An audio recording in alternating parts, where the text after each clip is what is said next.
and welcome to Alzheimer's Speaks Radio. I'm your host, Lori LeBay, and I'm so excited that you're joining us today. We are going to have a fascinating conversation as usual as we learn from people all around the world at all ages and stages of life. Stay tuned as we shift our dementia care from crisis to comfort. Here we go. What you think about, you will bring about the mental change. We will. Well, hi, everyone, and welcome to Alzheimer's Speaks. I'm so thrilled you can join us today. We're going to have a really interesting conversation. We're going to be talking with a group of end-of-life doulas that do training and support for people dealing with dementia as well. So I know this is going to be a fascinating conversation. I do want to remind people to go ahead and check out alzheimersspeaks.com. There you'll find a ton of free educational resources. Download, listen, watch, pass them on. That's what they're there for. You can also access our book, Betty the Bald Chicken, Lessons in How to Care, which is a great children's book, but really it's a wonderful book for all ages and stages of life. You can also access on our free educational resource page a dementia map, which is our global resource directory, or you can just go directly to dementiamap.com. I also want to invite you to a couple of events that I'm doing. One is on October 10th at Artist Senior Living in Woodbury, Minnesota. I'm going to be doing actually a program called Betty the Bald Chicken, Lessons in How to Care. It's a free event sponsored by Artist Senior Living, and you can RSVP at 651-439-2840. And then on September 28th and 29th, I will be participating in the Geriatric Care Summit for 2023. And you can just Google Geriatric Care Summit 2023 and you'll find information. I will actually be doing the keynote, which is called Recalibrating Care to Retain and Secure Staff and Families. So I hope you can join us on that. So let's go ahead and introduce you to our panel. Well, ladies, I am so excited to have you with us. I just think what you do, the importance of doulas in the world is so exceptionally important. And so many people don't know what a doula is. And so I'm thrilled that we're going to be talking about this and letting people know that the support that is out there. But before we get into a line of questioning, I'm just going to have everybody introduce themselves. And so, Kathy, I'm going to let you go first. Thank you, Lori. I'm Kathy Bates. I am a social worker, a geriatric mental health specialist, and an end-of-life doula and educator. I've been in the healthcare field for over 40 years in quite a variety of settings, including skilled nursing and a private counseling and long-term psych. Thank you. Wonderful. Thank you. Colleen, you want to go ahead and introduce yourself? Oh, thanks, Lori. My name's Colleen Hewes, and I'm have been a registered nurse for over 40 years with specialties in geriatrics and psychiatric mental health. I've worked on a hospice team and an ICU, geriatrics ICU, and I'm certified as an end-of-life doula and a conscious dying educator. Right. Thank you. And Kathleen. Thank you. I'm Kathleen Putnam. I am a grief coach, end-of-life doula, registered dietitian that specializes in trauma and nutrition and self-care, and am thrilled that I'm also a trainer with the Gentle Passage Doula Collective. Great. Thank you. And Bonnie. Hi, everyone. I'm Bonnie Blachly, and I am also a registered nurse, and I've worked most of my career in long-term care. I spent the last 10 or 12 years teaching at the University of Washington School of Nursing. I'm a certified end-of-life doula as well, and one of the founding members of Gentle Passage Doula Collective. And Bonnie, do you want to give a plug for Maureen, who wasn't able to make it due to just medical procedure? Oh, sure. Maureen Curis is one of our other nurses who is a founding member as well. She has a wonderful experience working as a hospice nurse in the past. She worked in oncology, and she focuses her work right now. She has her own company called Radiant Morning, and she focuses on advanced care planning, and she's a wonderful connector out in the community.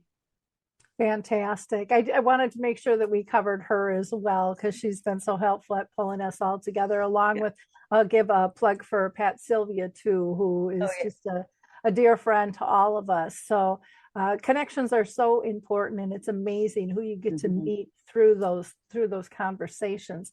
So I always start my show asking every one of my guests if they've been personally touched by dementia in their own family or circle of friends. And Kathy, I'm going to start with you, if you don't mind.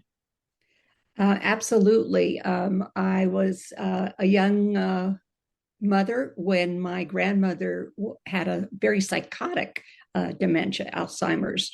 And in fact, she was living in San Francisco. And some of the things that the family had to deal with is, can you imagine in San Francisco running down a set of stairs and being naked? So the family really had to deal with a lot of challenges in that. And then she ended up living in a skilled nursing facility at the end of her life. What was really rare about what my mother and grandmother experienced is my grandmother was not very demonstrative and really never said, I love you to my mother. And in her last day of her life with full-blown dementia, she was able to turn and tell my mother, I love you, Gloria. It was pretty impactful. Wow, it is amazing. I've had stories like that from people too, where it's just the tide's turning and they're going to make a last change and kind of get out of the box that they grew up in. And those are such beautiful, beautiful moments. So thank you for sharing that. Colleen, how about you? Have you been personally touched by dementia? Recently, actually, with a friend who has been diagnosed with early on stage dementia. She started having difficulties remembering her appointments and being organized. She's having some trouble with organization. And I've known her for years and her partner. And you look back on the times, this is a very, very active community person who has helped so many other organizations. And this is a big thing with her, being organized. And so now she's going through that fear of what it's going to be like down the road. Yeah, that fear and loss of who you've always been, and how people, like you said, how people perceive you, what they expect out of you. And I think we're our own worst critics when it comes to that. So many, so often people are much more compassionate than we give them credit for, because we have that inner critic going on in our own head, beating ourselves up. So thanks for sharing. Kathleen, how about you? Yeah, I had a grandmother who suffered from dementia, but I was quite young.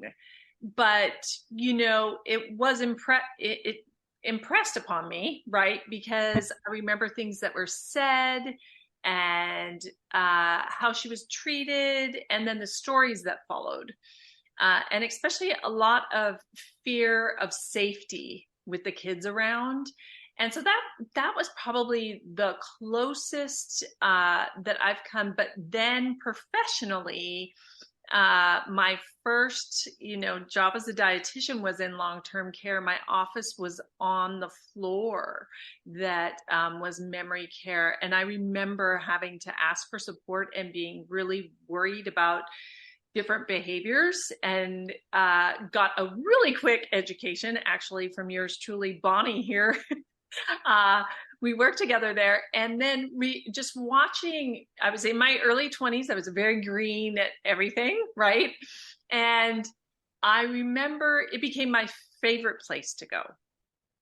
So it was like, my resistance and fear, and then just learning more and more about it. And then now more recently is it in my nutrition practice and in grief, it's encompassed a lot of my work with people, whether it be the fear of developing some form of dementia because of lineage or what their parents are going through or their siblings are going through, and what can they do now? And then also helping people who have early stage, how can I manage with my self-care and organizational skills? Wonderful. And I think one of the best things people can do is stay connected socially when it comes to this. And there's some great groups like Dementia Action Alliance, where that group is, and same with Dementia Minds. They're primarily run by people with dementia. They do a lot of speaking and training. They facilitate groups. They make friends all around the world. And what's so interesting is most of them, when I talk with them, say, I've never felt this purposeful in my whole life. Now that I have dementia, it's like they say it feels kind of backwards because it's not what you would expect.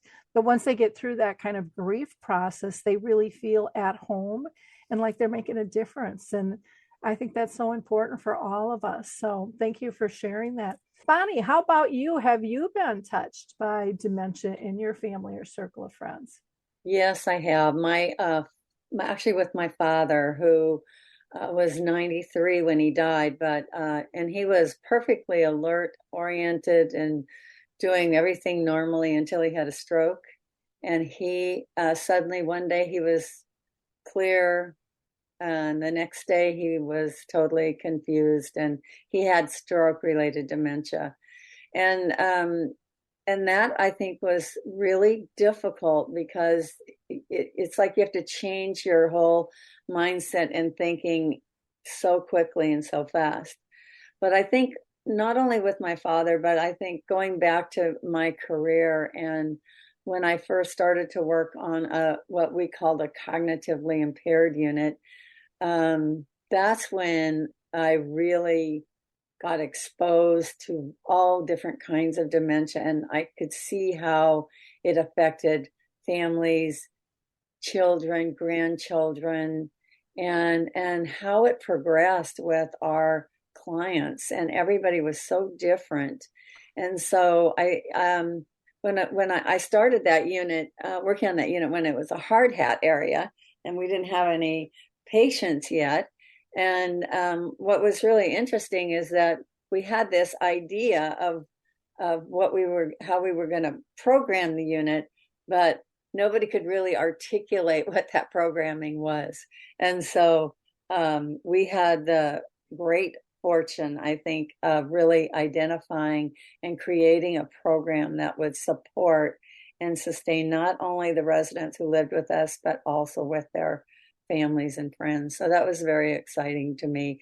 And it's one of the reasons why I still am really interested in working with families and their loved ones through end-of-life doula work as well. Well, I love that you mentioned with your programming in terms of supporting the person diagnosed as well as their families. I'm doing a program for a geriatric conference, and what I'm talking about is recalibrating kind of senior care.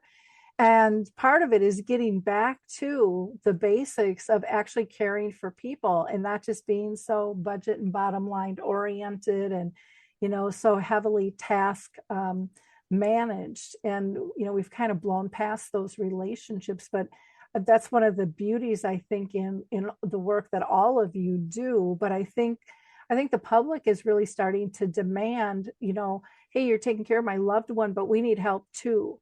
As a family, we want to be part of this team, not just come to a quarterly meeting, but we want to be active and know how we can do better and how we can process things. So thank you for sharing.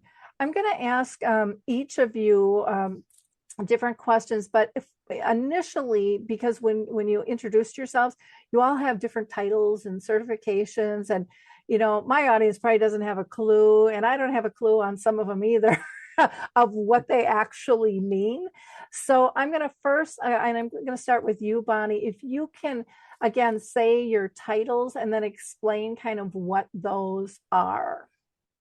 Okay, sure. Let's see, I think the initials after my name. So I have a master's in nursing, I started out as a registered nurse. I got a bachelor's in nursing, then a master's. I got certified as an end-of-life doula. So you'll see CEOLD. That means certified end-of-life doula. I don't know that there was anything else. Was there anything else in there that you saw that you wanted me to explain? Nope, I think that's it for you. So that's good. Okay. Why don't we talk about, end of life doula training and support, and how can that really help somebody diagnosed and their family members, Bonnie? Great. It's a great question. Some of our students specifically want to work with clients that have a diagnosis of dementia. But in reality, we know that many people, especially older people, when they're coming to the end of their life, may have some sort of or some level of dementia as part of their MO, so to speak. And so our training provides the basics needed to develop a successful working relationship, including resources and tools they can use when they're working with a client and their family. And then for our students, we provide ongoing education through monthly webinars and coaching sessions. And this training helps our students be less fearful, gain confidence, and practice techniques that will help them work with dementia. So training topics that we cover are based on what our students tell us they need when they are working or anticipating working with a client. And so many challenges can arise on that journey towards end of life under the best of circumstances. So being able to take advantage of ongoing mentoring goes a long way to support the doula, the client, and the family, as they are the ones who are present and witness the ongoing changes associated with the disease. So we focus on things like listening skills, ways to communicate when words don't matter anymore, and how to listen and be respectful.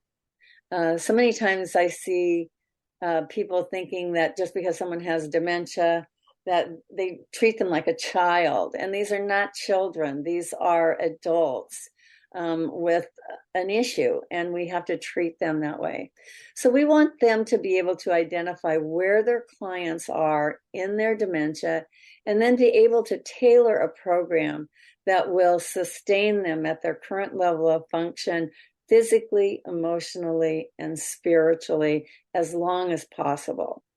So I think it's important to find out what people liked, what they disliked when they did not have dementia, because then we can take those things that were important to them and we can modify them based on where they are in their dementia when we get involved. So we provide a lot of training based on the needs of our doula community and the clients they serve that have dementia. So you had mentioned that with your training, you kind of go where the students request. Are there some like hot topic, buttons that, they all come in and go, I don't know what to do here or here or here? Yeah, I think that's true. And again, I do a bunch of training out in the community too. And I think one of the biggest one for me is how to enter the reality of the person with dementia, and so, and I've always used that term that we have to enter their reality, because, in the past, when I first started in my career, we were doing reality orientation. Well, that does not work, and we know it doesn't work. So getting into validation and how do we validate where people are and how they feel is really important. And so I think that's a big one. I'm getting ready to do one on marriage and intimacy, and how that can be affected by someone with dementia. And just because a person has dementia doesn't mean that they still don't enjoy intimacy. So we're going to have a talk about that. And the other one is too that I get a lot of questions on is, how do you take away the car keys when they shouldn't be driving anymore? So again, we get these common themes, and these are things then that we'll create training around. And there's tons of them out there. Yeah. So one of the preconceptions might be from some of our audience listeners is, oh, end of life. I didn't think they'd be dealing with car keys at all anymore. So like when does a doula get involved? At what stage? Is there a right or wrong?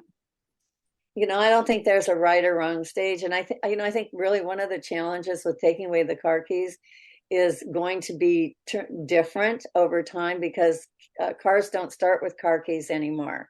So I think we're going to be looking at a different topic, but it's really about safety, and how do we create this safe environment for our dementia residents to live in, because I think more and more we're going to see dementia residents being taken care of at home, not out in facilities. I mean, I think the memory care facilities are always going to be a need for them, but when people are in the beginning stages, they're managed at home, and this is where those kinds of topics come up. Interesting. Well, and even with the car keys too, you can take them away, but that doesn't mean later on down in the disease, they won't go looking for them, even though they've accepted they're not trying it anymore. Exactly. This is a disease where there are no rules, and lots of curvy lines out there. So wonderful to know. So somebody could actually call you upon diagnosis and just say, is this appropriate for us to be meeting? Tell me more about how you can serve our family in this process. Yeah, I just had one more thing to that, because it is really important. This is a disease that lasts for a long time. And even though somebody might not be terminal at the moment, I do get involved with people with dementia early on, just to help them through the little crises that help along the way, to help them anticipate them versus having to be reactive. So, it's hard to function in a reactive mode all the time. So if we can help people look down the road at what some likely scenarios are.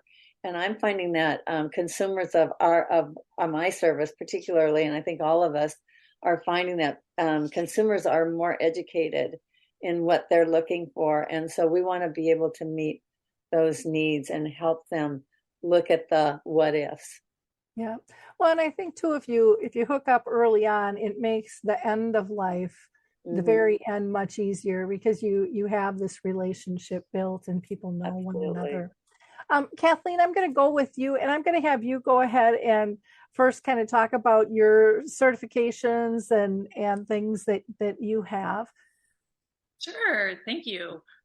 So I have a master's in nutrition science, and I'm also adjunct faculty in higher education, teaching nutrition science and human development, and also supervising and mentoring grad students intermittently there. And then there is the certification as a grief coach and end of life, which really is like a life coach training, 148 hours of certification that really is focused on end of life and grief. And then I too have this certification as an end of life doula. Okay, great. Well, for you, I'm wondering, what's the difference between other support groups and working with doula trainers? There's so many options out there, and yet most of us don't even know the options exist, because you don't know what you don't know. But then as you start, digging out there, it gets confusing. Does get confusing. And what I want to say about that is that in my heart, and really our intention with our training, is to really fill in the gaps that we have seen personally and professionally not being met because of so many circumstances, the overwhelm in the healthcare system, the limited access to resources, etc. So it's really been a calling around that. And so the end of life training really creates a platform to learn and grow and connect and feel empowered as well as supported.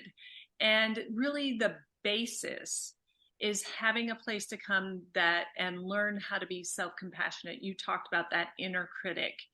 And the foundations in self-compassion, evidence-based theory is really that we're in a human body, which is imperfect, and so is everybody else. So you're not alone.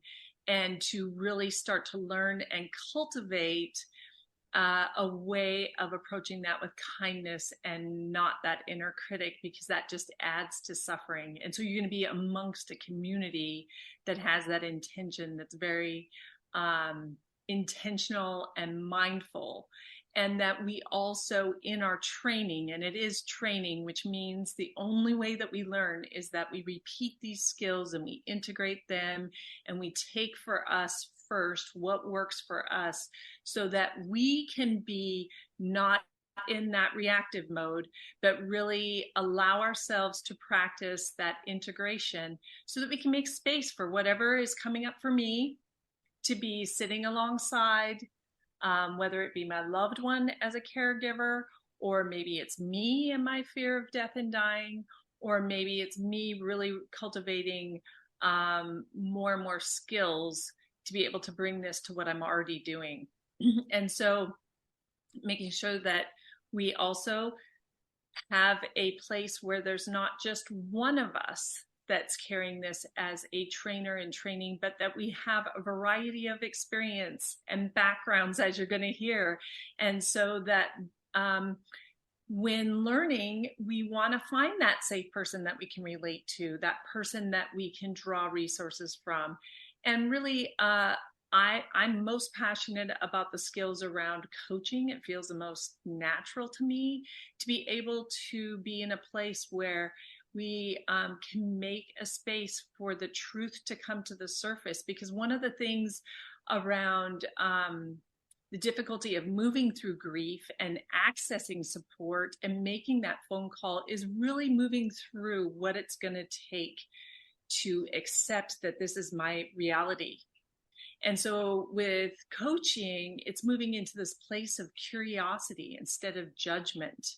It is really helping do one thing at a time and deal with the overwhelm, just to take one new step, so that we can cultivate a way of being with one another that fosters openness and allowing, when we shut down, when we're resistant, but not making emotions good or bad, but really finding a way through, whether it be in rituals or in regular community connection, or through ongoing meetings of education, or really listening to the experience of someone else, so that we can really collaborate and empower one another and tap into our inner resources, and also be able to share resources for one another, so that we really then start moving this paradigm that we're experiencing, where we're independent and we're alone, and that the answer is always medical, and that can really potentially, for a lot of people, really feel isolating and also stigmatizing, and reinforce, if I don't have self-compassion, a lot of inner critic, that this is my fault somehow. And so the training really that we offer is a basic foundational training to get started about normalizing end-of-life conversations, and really bringing that discussion as early as possible, and have that courage to talk about the things that feel scary and sad, and to really also work through whatever comes up through these practices of that unfinished business, so that I can better relate and offer presence as a caregiver, or be there for myself, so that we really help work through that grief and provide safety for everybody that we're working with. So it's what's foundational is it's educational, and some of us really are comfortable in education, right?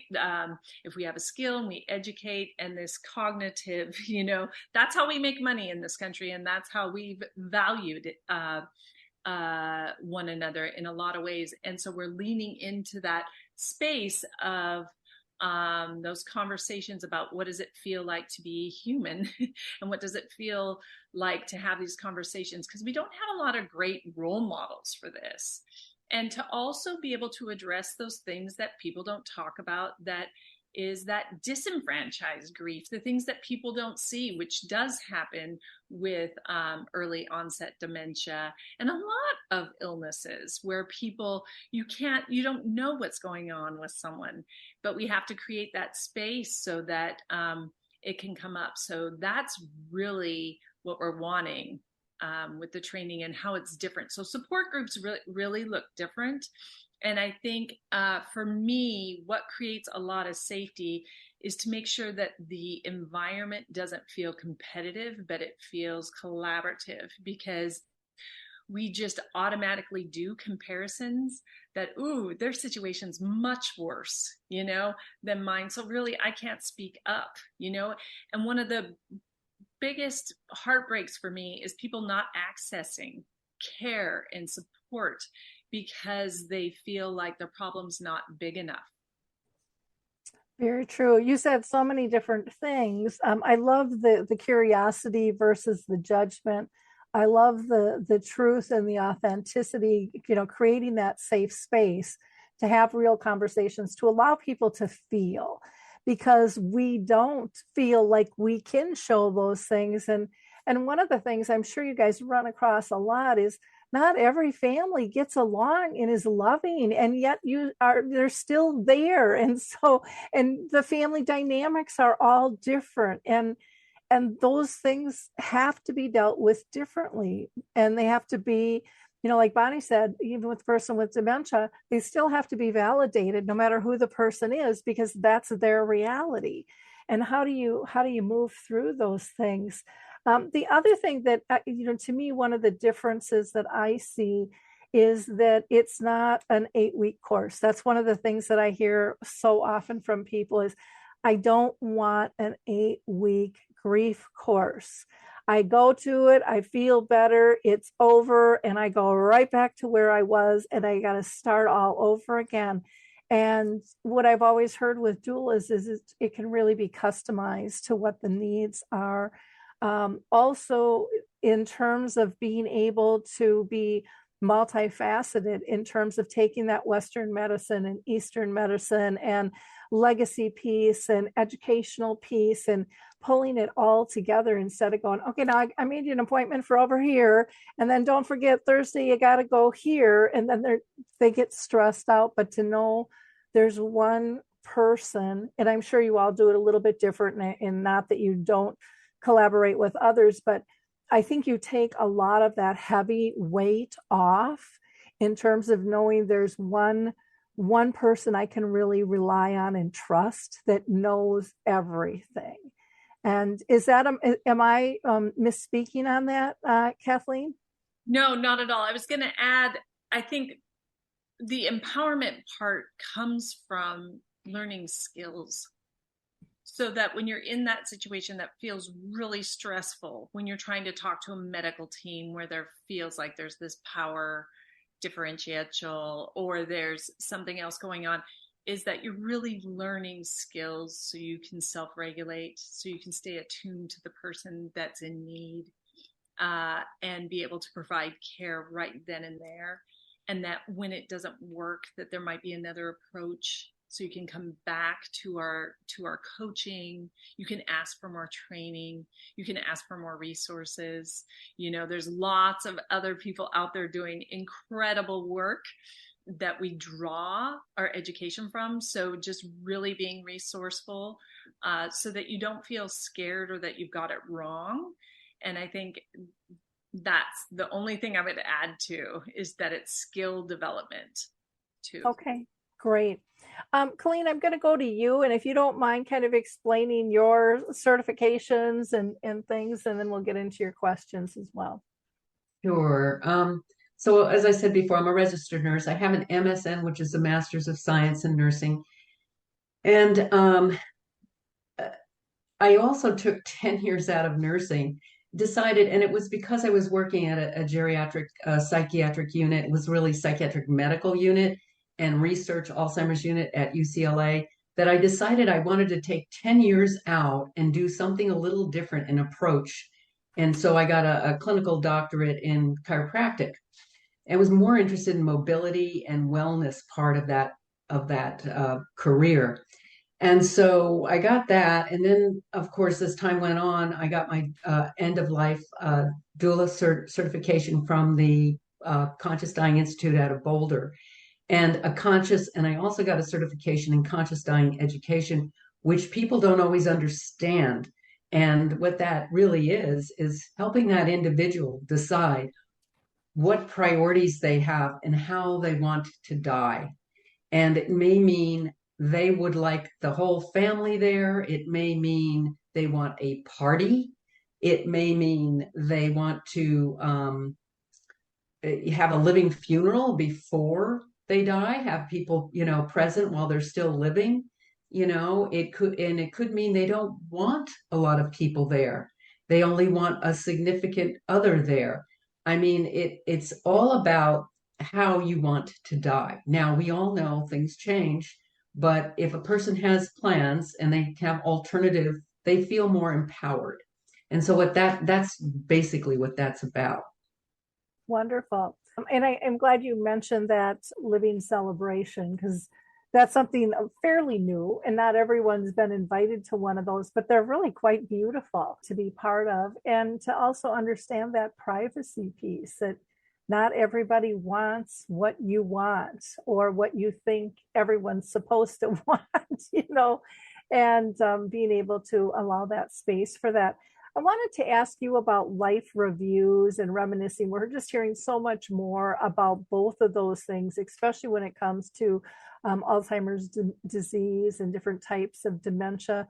But in general, for our senior population, and I'm seeing it even starting at earlier stages, people starting to record their stories with the technology and things that we have access to. So can you talk about life review and reminiscing and how you utilize that? Yeah, it is my passion. In my business, I actually have a section for life review and legacy projects. Life review and reminiscing are both considered psychosocial interventions, and a lot of times they're used synonymously together, and that's just fine. And I'll just give you the separate definitions of them, but they're used both, and I've used both. Reminiscing is a recall of an individual's memories from various periods in their life. And it's something that both of them are very organic in nature. I mean, if you try to do it in a logical sequence, it's really not always the way things go. But life review covers a wider range of memories and how they fit into the person's total life. And so the thing with both of them, and research will support this, it improves people's mental well-being, it decreases depression, it decreases anxiety, and increases self-esteem and self-worth. And it promotes social interaction, which is beautiful, especially with groups of people who have dementia, of the Alzheimer's type. I used to run, back in the 80s, reminiscing groups. And what I found, I had about maybe an average between 7 to 12 people in a group, and they usually ran for 45 minutes weekly. And what I found was, and there were men and women, and some had dementias and some didn't. They were, it was in assisted living or long-term care communities.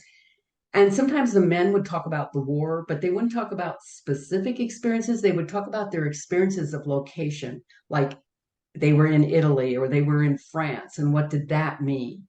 And then food would always come up, the topic of food, baking, and the men would talk about the things they loved. And then they get into their families. The women would say, I cooked for this many, and it depends on their culture they were, part of.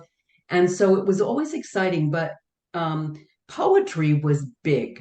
I had a gentleman bring in a book from the 1800s. He had poetry from the 1800s. And of course, we talked about 19th century poetry, Walt Whitman and Edgar Allan Poe and Thoreau and all of those. They would read poetry and reminisce over that. So research has shown that it's highly effective with Alzheimer's disease and improving quality of life.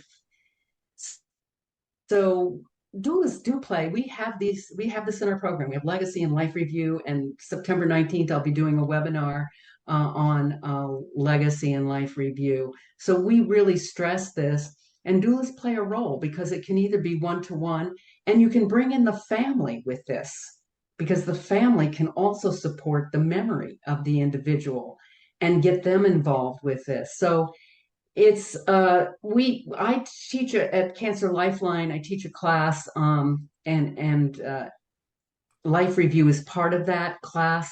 And what that helps people with is people who are facing terminal illness or serious illness can integrate the positive and the negatives in their life and and with this group, particularly these groups, it's unresolved conflicts or regrets, and they can get into that. And by the way, early stage dementia, you can work with these things with people before they advance further.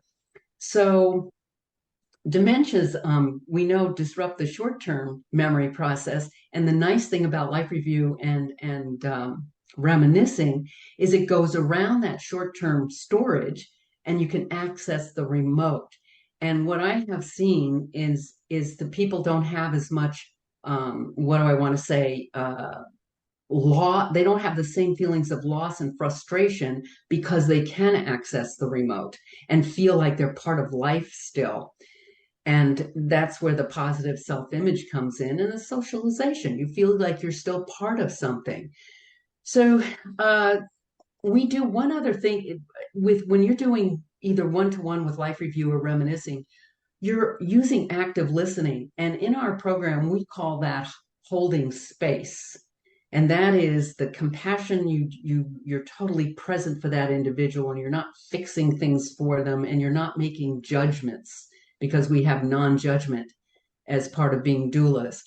And because you can do that, you can kind of re-energize your clients, who we call them clients, because they feel like you really are there and you're there for them. So really, it's all about remembering, sharing, and reflecting. That's what I think these tools are used for. And there's so many. In life review, we even have reflection questions or a set of questions, and you can go through those. But like I say, it's very organic. The person may say they're not interested in doing life review, and before you know it, they're in it because they remember something that they want to talk about. So there's all kinds of things you can use, and I love the things that the Alzheimer's Association has, or other associations, with the baking cupboard, the magnetic picture boards that can help with people with Alzheimer's disease, and they see the tools that are used in baking, and it promotes their memories of when they used to bake. And the same thing with being a handyman. They have a magnetic board for that in building and things like that. So there's a lot of things and tools you can actually share with families to help their loved one. And the benefits just keep going on. And I think that's the most important thing about life review and reminiscing. Wonderful. I'm just going to mention a couple other tools. I don't know if you're familiar with Nana's books, but they're like 8.5 by 11 big print. One side has just a picture, and then the other has few words. And what's nice is if someone is still able to read, it's short, they won't get lost in it. Or you can read it to them, or you can just focus and reminisce with the picture. So, I mean, you can use it a lot of different ways, and all ages can participate. And that's one of the things I like about life review and reminiscing, is it's educational for everybody, to be able to learn things and capture things. The other is just a tool that I created called Your Memory Chip Journal, and it's a companion tool to your memory chip. But the journal you can download on my site if you go to the free resources area. And it's just for family or friends to bring a picture and then write. It can be a few words, it can be a story, it can just say who's in the picture or what it was about, but to be able to leave it for others to continue to reminisce. Because I learned through my own experience, my mom had dementia for 30 years, my dad had brain cancer, and, going through both of their journeys, I learned stories I never heard of before that were, some of them were just downright hilarious, and they weren't going to tell us kids because that's not how a parent's supposed to act, but that's how my parents acted, because they were young at one time too, and they were just really neat pieces to be able to see and hold and feel, that you didn't know before. Just that whole reminiscing and life review just broadens your picture of who that person was and is, in your life. And I think that that's really important. So thank you for sharing that, Colleen. Kathy, I'm going to go to you, and I'm going to have you again first start out with your titles and certifications and just explain those to people, and then I will get to your question as well.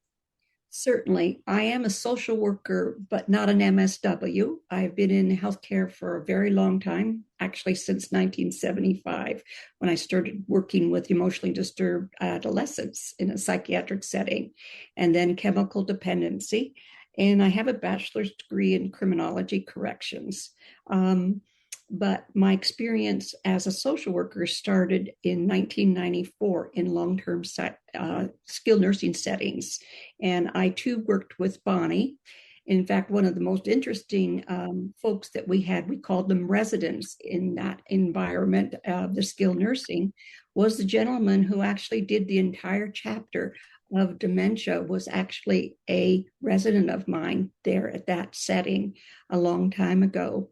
I also have certification in gerontology from University of Southern California, and I'm a geriatric mental health specialist with certification out of the University of Washington. I'm a hands-on person, so I've been in private practice for over 4 years, and currently I am working as a social worker in an adult day program. And many of the things and situations people have been mentioning, I'm helping folks cope with and providing what we call deep listening, holding space, and also providing a caregiver support group. And that caregiver support group is for loved ones who have dementia, who are attending the adult day program or from the community of which they live in. Wonderful. Well, Kathy, I want to ask you, in terms of your impact with people living with dementia, can you share some examples of how you've worked with them? Certainly. There is one there's many stories. I have lots of different ones, but this particular story I felt was quite remarkable because she was a 69-year-old nurse. She and her family engaged with me in the very midst of COVID in July of 2020. And this gal had Parkinson's for over 15 years. And she also had dementia, Alzheimer's type. And she was very clear of how she wanted her end-of-life journey to be and what she chose, even though some members of her family weren't keen on it, was to do VSED. And VSED is voluntary stop eating and drinking. This client of mine was actually a oncology neurology nurse. So intimately, she truly understood the dynamics and the projection and journey of progressive Parkinson's and dementia. When we started working, I started working with her and her family. Initially, it was with her. I would say she had probably mild to moderate stage because she was living in an adult family home, which is unique in itself that she wanted to begin this journey. But we started, just as Colleen talked about, with a life review. But first, I got to do an in-depth social history, which is so important because the more you know about an individual, the better you can help and guide and help them not navigate this journey. With the life review, and she was so clear about what she did and didn't want, but also another enormous piece of work that she wanted to do was unfinished business, because she was from a family of 5 siblings. Her mom was still alive, and she had discord with a couple of her family members. And one of the things that we were able to do is really drill down and focus about some of the feelings that she had. And that's where that deep listening really takes place. So much so that by the end of, before she made this decision to stop eating and drinking, she was really able to connect with the sister who happens to be, her name was Kathy, as well. And they had a difficult relationship for several years, but she was really able to show her emotions, talk about her emotions, but even then be able to talk with her sister. And what was the most unique situation is the sister was able to write this incredible, beautiful poem to my client. And it was such a healing experience. What was also unique about this situation is that the children of the client chose to have their mother taken out of the adult family home, and they rented an RV. They gutted the RV and had the RV parked in the daughter's park garage area, carport area. And so it was unique in that situation because it was by the house, but not in the house. And 3 generations of family members were able to become very involved. And one of the gifts of being an end-of-life doula is really listening deeply to what the person's needs are and what the caregiver's criteria. She had very specific things, like she didn't want any male caregivers, and she wanted to be bathed and every day. And there were so many different pieces of things that she wished. And we also had the opportunity to actually utilize vigil planning. And vigil planning is being at the bedside, who she wanted at the bedside, who she didn't want, whether she wanted to be turned every 2 to 3 hours so that she would not develop any kind of breakdown. But she was so clear, no hospitalizations, being comfortable.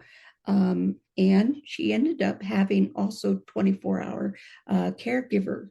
What was unique during that time period is that the nurses and the nursing assistants had not any knowledge about what an end-of-life doula was. So as well as my being present for my client and her families, it was also an education of the staff that was coming to also care. As you know, hospice Medicare doesn't provide that length of time, whereas an end-of-life doula can spend 2 to 3 hours at any session.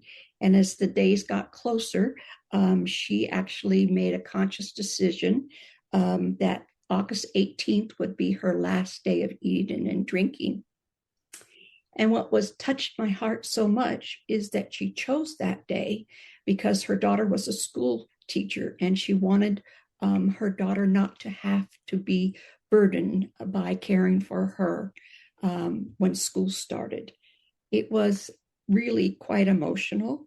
In my practice as a social worker, I've done thousands of care conferences, so I had the opportunity utilizing doing family care conferences, helping the children, grandchildren rather, of my client too, so that we could normalize the end-of-life process and what was taking place. Also, the very son that did not want to be present at end-of-life for his mother actually took his turn at being with his mom. And when he was sitting with her at 4 o'clock in the morning, she passed away. Thanks. Okay. Well, what a beautiful story. You had me tearing up there. It was, the stories are powerful. I mean, they're so heartfelt. And like you said, when you all said you're in that space to honor them and honor their wishes and the thought that goes in to this whole process. There was also talk of, being able to resolve unresolved issues. And I think that happens on both sides of the coin, the person who's going to pass, but also family members. And I've heard of doulas doing just beautiful work in terms of, again, allowing people to work through that and try to figure out a resolution. And I'm sure it doesn't happen all the time, but from what I've heard, and I don't hear the stories near as much as you do, it seems like both sides typically want it resolved. It's just no one's kind of stepped forward, to do it. And am I mistaken on that? That's just been from the stories I've heard from kind of the collective as a whole. For the most part, that's really true. There has been situations as an end-of-life doula where the parents had passed away, but the client actually didn't even want her siblings at bedside, nor to have her siblings be notified of her death. And that's the exception versus the rule. Mm-hmm. Okay. Well, I know we need to wrap up here, but I did want to ask each of you if you had one tip to give a family who's dealing with dementia, and it might be directed at the person diagnosed or their family members. What tip would that be in terms of dealing with loss? And Bonnie, I'm going to go to you first. From my perspective, I think acknowledging the loss is really hard for people. But I think to go back and visit the memories and to learn to appreciate the person, who they were and who they are now. I think, you have to remember that these were people that really meant something to you. And just because they have dementia and things have changed a little bit, they still have a life of meaning. And so I think that's one thing. And then just the other thing I would just say too, when you experience loss, I think you have to really lean into that loss and embrace it in order to get to the other side of it. So I think those would be my tips for that. Great. Colleen, how about you? Well, somewhat along a line with what Bonnie was saying, to allow for emotions. Let if you feel like this is a loss, no matter what, and to allow to cry and to feel, and to journal. Journaling, I've talked to several people who like to journal their feelings about it, and later they're able to talk about it more as well. Wonderful. I know Kathleen, who had to drop off, she said her tip would be to slow down, to be kind and be loving. There's no agenda to what you're going through, and just take it a day at a time and find one safe person or place or pet to rest in. And I thought that was just beautiful, because grief takes energy, and we need permission to be able to feel it, and nobody processes this the same fashion. And, to be able to release judgment on that. Kathy, how about you? Any tip you'd like to share? I think one of the things that I share with folks is that the person with dementia is our guide, and to encourage that unfolding of the journey. They're going to be teaching us, and we learn something every single time when we have interactions with folks. And I guess the other thing is to acknowledge that a person with dementia, their feelings as they move towards end of life is some of the most powerful part of them as well, and to listen to that. Exactly. Good advice. Well, in wrapping up, I just want to thank each and every one of you for your insights, your advice, and your passion to be doing the work you're doing. The passion and compassion is so necessary, especially in the world we're living in today. I think it's a missing link on a lot of levels. Mm-hmm. And what people can learn through this journey is something that they can take with through the rest of their life journey and apply some of these skills too. So again, thank you all for participating. And for our listeners, I'd like to ask you to be a giver of hope. Take a second and just be that giver of hope. Like, click, and share this episode with your sphere of influence. You don't know who in your sphere is dealing with things like this. And, yes, we're focused on dementia, but it's so much bigger than dementia. End-of-life doulas are really about living life well and wrapping it up and putting a bow on it at the end. That's kind of how I look at the work that you guys do. Mm-hmm. And just who doesn't want to have someone who really gets you and listens to you and has an authentic response and who validates who you are and what you're feeling? Everybody needs that. That's called belonging. And I think in society today, it's, again, one of those missing links. And we need to learn to be kinder. We need to slow down. We need to listen. And so, again, be a giver of hope. Pass this information along. You can go to the ladies' website, which is the Gentle Passage Doula Collective.com. They are also on LinkedIn. They have a Facebook page. And then there's another link to their TV show that they do, a different kind of doula.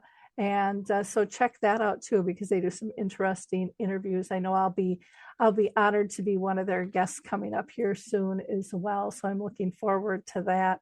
And again, please feel free to like, click, and share, comment. We would love to hear your thoughts on the Gentle Passage Doula Collective and the work that they're doing. Thanks, everyone. We'll see you later. Bye-bye. Well, hi, I'm Lori LeBay, and I wanted to tell you about Alzheimer's Speaks, which is another great podcast. You see, my own mother lived with dementia for 30 years, and I felt lost. Did you know every 3 seconds someone in the world is being diagnosed with dementia? Odds are it's going to hit your families too. We want to help you connect to services, products, tools, research, and stories so you can be prepared. Please subscribe to Alzheimer's Speaks on your favorite podcast platform.